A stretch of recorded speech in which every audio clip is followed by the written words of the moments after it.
Okay, good. We're going to continue on in the book of Proverbs tonight, so go ahead and take your Bible out. Turn to chapter 10 in Proverbs. We made some headway through there. I think we've had about 4 messages in there now. We're up on chapter 10, and we're going to do a verse-by-verse, proverb-by-proverb look in a few minutes, but I got a few things I want to remind us of to make sure everybody is aware of this when you're studying the book of Proverbs. Overall tonight, this is what I want you to take away from chapter 10, is that those who choose to walk in righteousness will live long and prosper. Who's the most famous person that said live long and prosper? Spock. Okay. But God does intend for us to live long here on earth and to prosper. And I think that's part of what the dads are trying to make sure that their teenage boys get when they're teaching the book of Proverbs. Chapter 10, as is much of the whole book of Proverbs, is a comparison and a contrast. In other words, it looks at things together. It looks at them totally different, mostly totally different, of what righteousness versus folly. And wise people walk in the way of God, while the unwise are the ones who are called fools. So everybody say fool.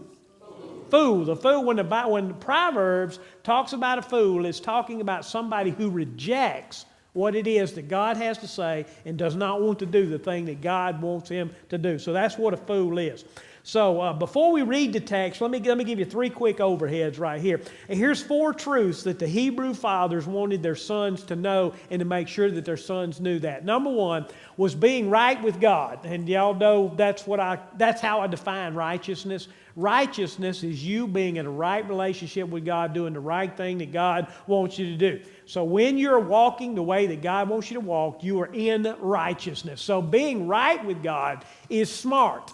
So that the Hebrew fathers were telling their teenage boys, if you want to be smart, you walk with God. And if you walk with God, that's going to prove that you're smart. But they're also going to tell them that the opposite is true of that also. Rejecting God's way, which is what foolishness is, which is what fools do.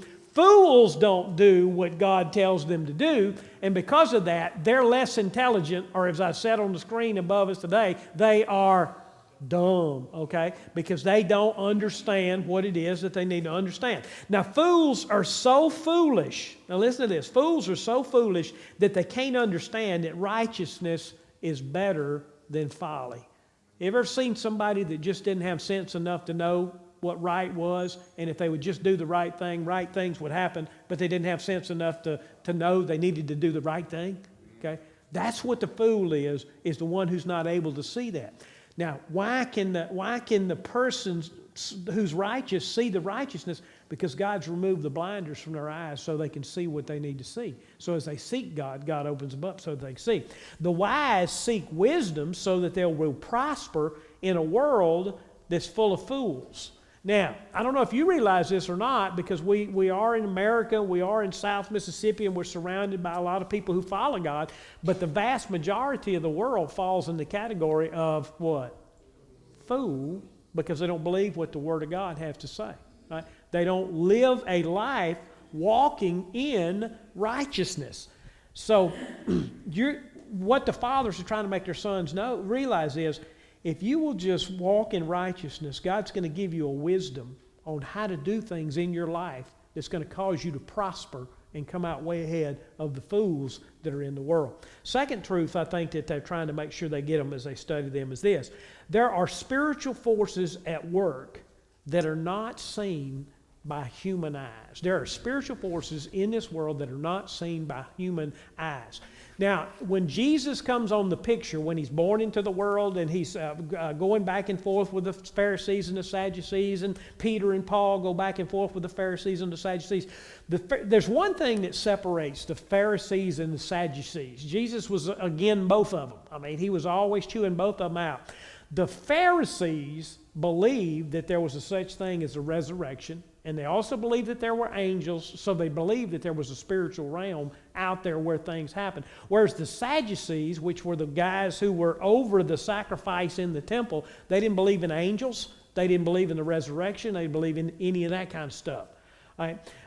We need to understand that there's a force out there that causes things to happen that we do not have a control over, and we can't force it and make it do the things that we want it to do. There are spiritual forces at work that are not seen by human eyes, but, listen to this, their effect can be known especially over a long period of time.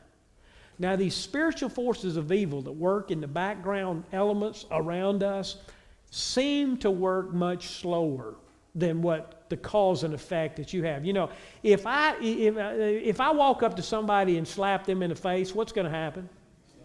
They're going to slap me back. And how long will that take? Probably seconds, you know, especially if I pick the right person.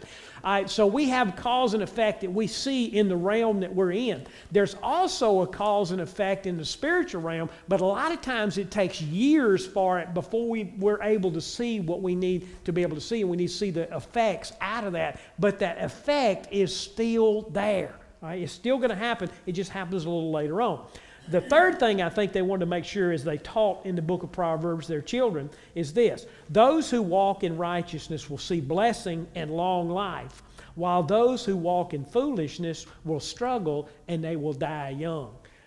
Just a quick, easy example of that is, basically speaking, if you take care of your body and you don't smoke and you don't drink and you eat the right foods and you do all these kind of things, the statistical probability of your body lasting much longer than the person who drinks, does drugs, just eats whenever they want to eat, and they don't worry about health and they don't exercise and all those things, their statistical probability of living as long is going to go down. So it's kind of that same kind of principle in there. When we walk in righteousness, these good things are going to happen to us. Now, I'm not saying that everybody who walks in righteousness is going to live to be 100 years old. I'll cover that as a statement at the end. But the vast majority of people who do the right thing, their body's going to last longer and they're going to live a long time. So those who walk in righteousness will see blessings, and those who walk in foolishness, they're going to die young and they're going to struggle through the lives that they have. That's quite evident to me in both of my parents. One parent died at 62 and the other one died at 72. And I believe the reason that they both died was because of the alcohol, the cigarettes, the lifestyle, and all the things that they did. So I was able to see that. Fourth thing that I think these Hebrew dads want their sons to know is this: every person has got to make their own decision as to whether they're going to walk on the path of righteousness or whether they're going to walk down the path of foolishness. Just because you got two righteous parents doesn't mean you'll have a righteous child. Statistically speaking, there's a higher probability that they will, but they got to make that decision their own. And two perfectly righteous parents can produce a son or a child that is a foolish child in the things that they do. So I think we want to establish up front that that's what all of Proverbs is teaching, those things. So having said that, let's jump into Proverbs chapter 10, verse 1. Solomon's Proverbs. A wise son, and if you want to, you can watch wise, foolish, righteous, wicked, idle, diligent. There's like a word that goes one direction and a word that goes the other direction in every one of these Proverbs. So a wise son brings joy to his father, but a foolish son, heartache to his mother. That doesn't mean stick with the mother-father thing. It just means if a son is wise, he's going to be a blessing to his parents. If he's foolish, it's going to be a curse to their parents. And it goes on verse 2. Ill-gotten gain does not profit anyone, but righteousness rescues from death. It does matter how you do what you. Somebody says it doesn't matter it doesn't matter whether you win or lose. It's how you play the game. And in life, that is the truth. There are those, especially in the United States of America today, it doesn't matter what you do as long as you do it for the right reason. And that is a lie from the gates of hell. It does matter how you do it and why you do it. Number 3, the Lord will not let the righteous go hungry, and he denies the wicked what they crave. Now, it is possible for a righteous person to starve to death. Now, remember we told you that Proverbs are not absolute truth. Proverbs are those things that over a long period of time, this is going to work out to be true in all situations. So, but the fact of the matter is, God is more apt to make sure that he takes care of the person who is walking in righteousness And he's going to let the person who is walking in wicked just get whatever it is that they keep craving and want going and they desire to have for. For example, would be the drug addict who just, they crave the drug so they continue to go down until they spiral and wind up eating themselves up with the drugs, alcohol or food or whatever substitute you want to put in there. Number 4, idle hands make one poor, and diligent hands bring riches. So they want to make sure that their sons, their boys knew that they had to produce in this world. And I do worry. I'm just going to be honest with you right now. We are blessed at Ridgely. Our people who are our 20-year-old people at Ridgely, I'm just happy that you're here, and I think you're doing a great job being who you're supposed to be in Christ Jesus. But I think in the United States of America, we've turned out a whole bunch of 20-something-year-old people that don't even know how to work to get a salary to take care of themselves, you know. So we got to teach our kids how to work, and that's one of the things I want to make sure that they understood. Verse 5, the son who gathers during the summer is prudent. He's smart. He's getting it right. But the son who sleeps during harvest is disgraceful. It's not disgraceful because his father's upset because he's not working. He's disgraceful because he's going to starve to death, because when he gets out on his own, he's not going to be able to make a living. All right? So see, they even had lazy people back in this day too, and they're trying to make sure their sons are not that. Number 6, blessings are on the head of the righteous. That's the blessings attached to the righteous, but the mouth of the wicked conceals violence. In other words, they speak one way, but in the end it's going to come back and bite them. Verse 7, the remembrance of the righteous is a blessing. Right? So they have good memories of the thing in the past, but the name of the wicked will rot. If you do all the right things, you're going to leave a legacy for your family behind you. But if you live a wicked life, your family's not going to remember you in a good light, and your name will be rot to them. Verse 8, a wise heart accepts commands, but foolish lips will destroy them. Now this is huge right here. A wise heart accepts commands. What they're telling their teenage boys now, listen to what we tell you to do. Because if you'll do what we tell you to do, you're going to prosper in this world.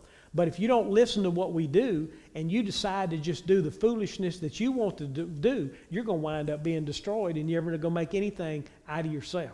Does this sound like a mom and daddy talking to their teenage child? I mean, that's exactly what it is. Exactly what it is. Verse 9, the one who lives with integrity lives securely. Okay?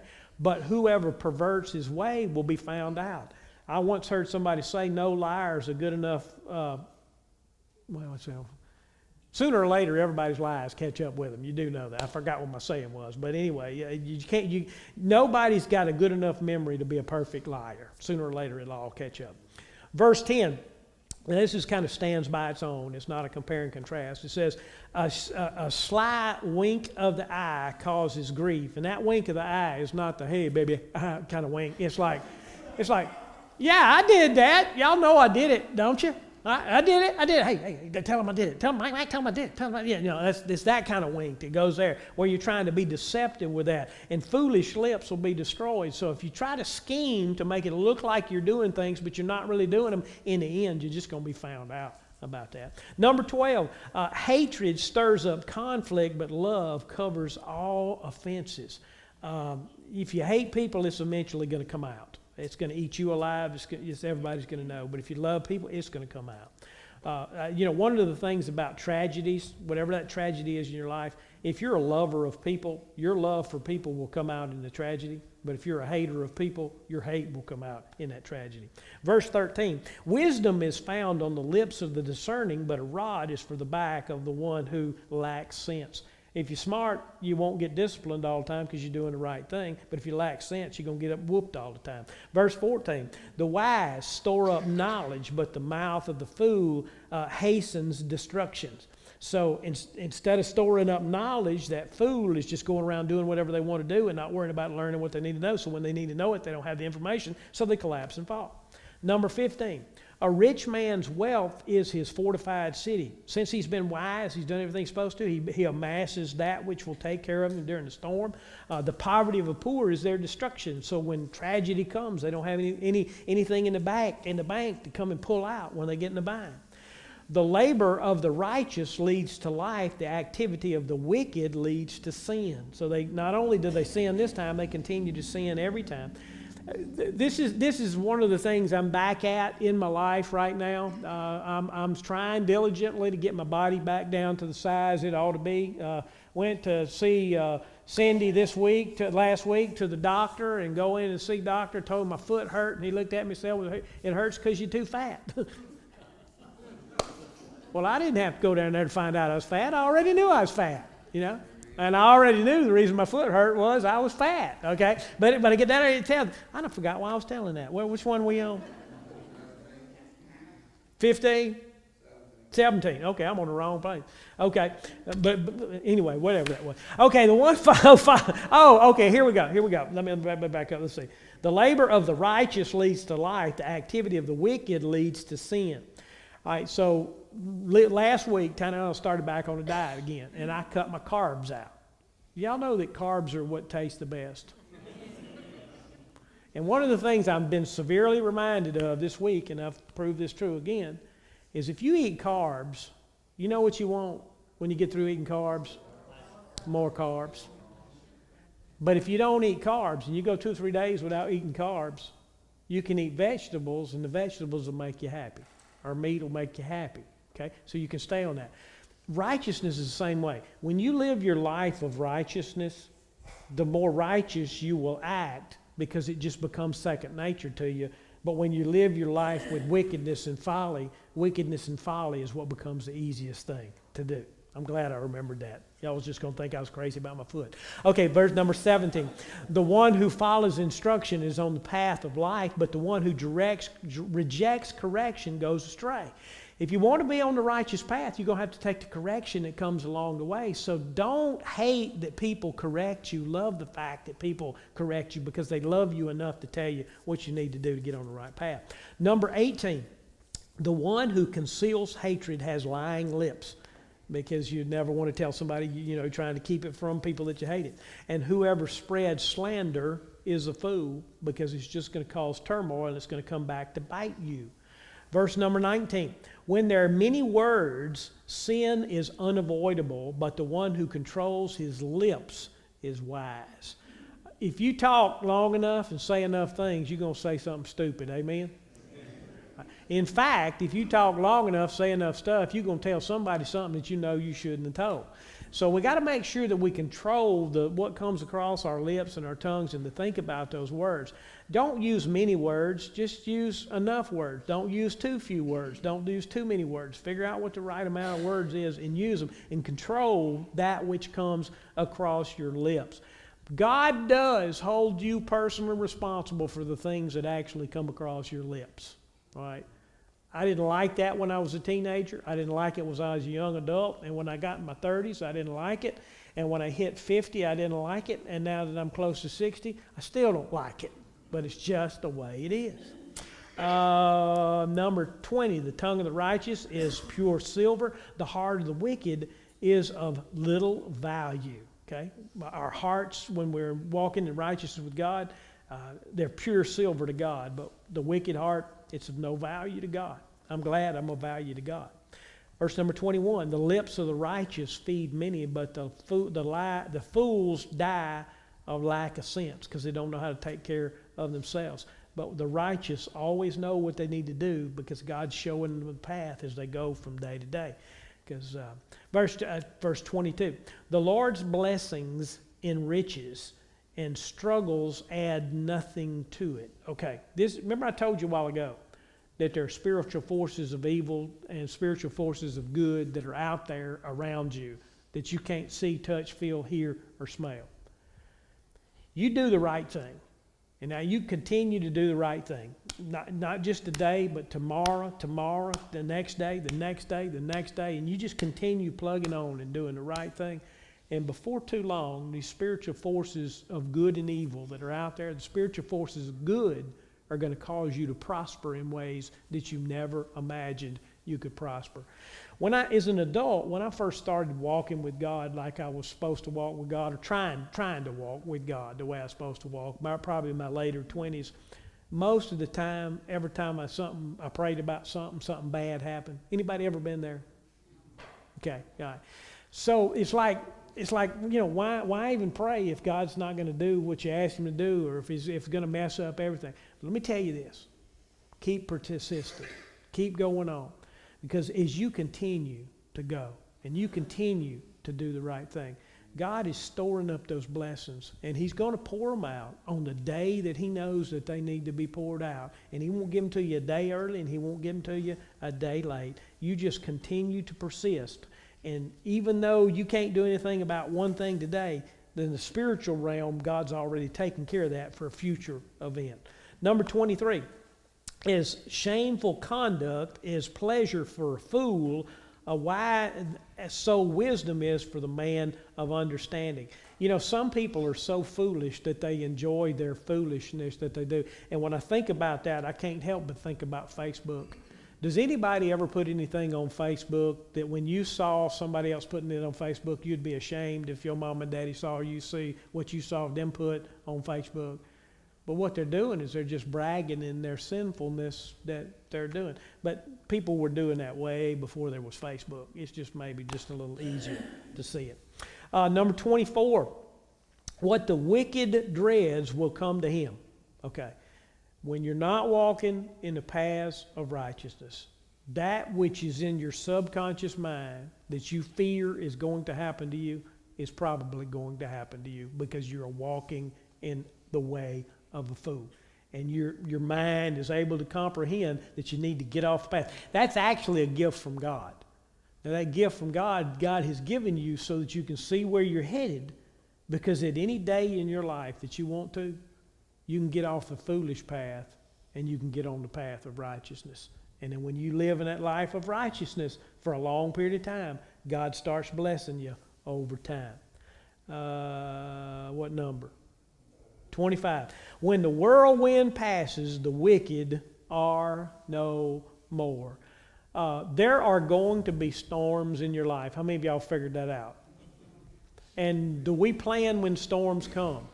No. If we did, we'd do something about them. Storms are coming our way. We can't stop them and all that. And the wicked is so unwise in their foolishness that they don't know how to protect themselves from the storm when it comes in. Now, that storm can be anything in our lives. It can be a financial storm, can be a medical storm, can be, a literal storm that's coming in. So we got to have the wisdom to know how to do it. It goes around and it says, but the righteous are secure forever, because God's going to hold our hand and he's going to see us through whatever we get to. Number 26 probably jumps out at me more right now than it ever has my whole life. Like vinegar to the teeth and smoke to the eyes, so the slacker is to the one who sends him on an errand. Is my wife hiding behind that computer back over there? Anyway, I'm going to talk about her for just a minute, so I may need to stay at somebody's house tonight. She decided I needed to be healthy too. So she's got this stuff called vinegar. Tynell, what kind of vinegar is that? Apple cider vinegar. Have y'all ever drank apple cider vinegar? It don't help. It don't help a bit. I mean, you can mix that stuff with whatever you want to, and it'll just turn whatever you're drinking it with. So I just do the John Wayne way. You know the John Wayne way, don't you? You get your, not shot glass, but the kind that comes with your cough syrup, and you take it and you pour it in there, and you just don't let it hit your teeth or anything, and then drink something as fast as you can to get that stuff down. But man, I can already tell my skin's looking better, isn't it? All right. Like vinegar to the teeth and smoke to the eyes, so the slacker is the one who sends him on an errand. If you got a choice as a boss, whether to hire a righteous, wise person or a foolish fool, which one you going to hire? I have found in my brief stand here on earth that a good man or a good woman can always find a job. Man, you may have a short season right there. You may need a little help from somebody, but sooner or later you're going to find, because when somebody finds out that they can send you on an errand and they don't have to drink that nasty stuff or get smoke in their eyes and you'll handle it, they're going to take care of you. It's just the way it works. Number 27, the fear of the Lord prolongs life, but the years of the wicked are cut short. That's that thing I'm talking about. When you walk in righteousness, you're going to live longer. When you walk a wicked life, you're going to live shorter. Verse 28, the hope of the righteousness is joy. We're all looking for joy when we walk down righteousness, but the expectation of the wicked comes to nothing. And this is one of Satan's cruelest things. He'll give you something, and it doesn't matter what it is. You can insert whatever you want to in here. It could be anywhere from sex to food to anything. But he'll give you something that you really like, so you want some more. And when you get some more, it won't be as good as it was the last time you had it, so you have to have more of it to get that. So you run around like a dog chasing his tail. You continue to try to get the same satisfaction that you got from it in the early days, but before too long, you just wear yourself out and die because you've chased an endless thing that will be of no value to you. But when you walk in righteousness, God fills you with a joy, which is the joy of the Lord. And that's the reason we go around singing, the joy of the Lord is our strength, because it's what propels us and keeps us going. The way of the Lord is a stronghold for the honorable, but destruction awaits the malicious. So when we walk in the way of the Lord, He's going to protect us by those spiritual forces that are out there that we have nothing to do with. He's going to protect us with those. Anybody ever been almost killed in an automobile wreck, but you weren't even in the wreck? I have many times. You know why them people didn't hit me? Because God didn't want them to. Yeah, that's all I got to say. A couple of them, I guess God wanted to hit me, though. Anyway, which number were we on? Number 30, the righteous will never be shaken, but the wicked will not remain on earth. The righteous won't be shaken because the firm foundation is Jesus Christ. The mouth of the righteous produces wisdom, but the perverse tongue will be cut out. When you live in a righteous life, you know those things you need to say. Verse 32, the lips of the righteous know what is appropriate, but the mouth of the wicked only what is perverse. And that, living a righteous life, you learn when to stand up and speak up and when to sit down and hush up. And all God's people said, there's a bunch of those in Proverbs. We'll cover some more next week.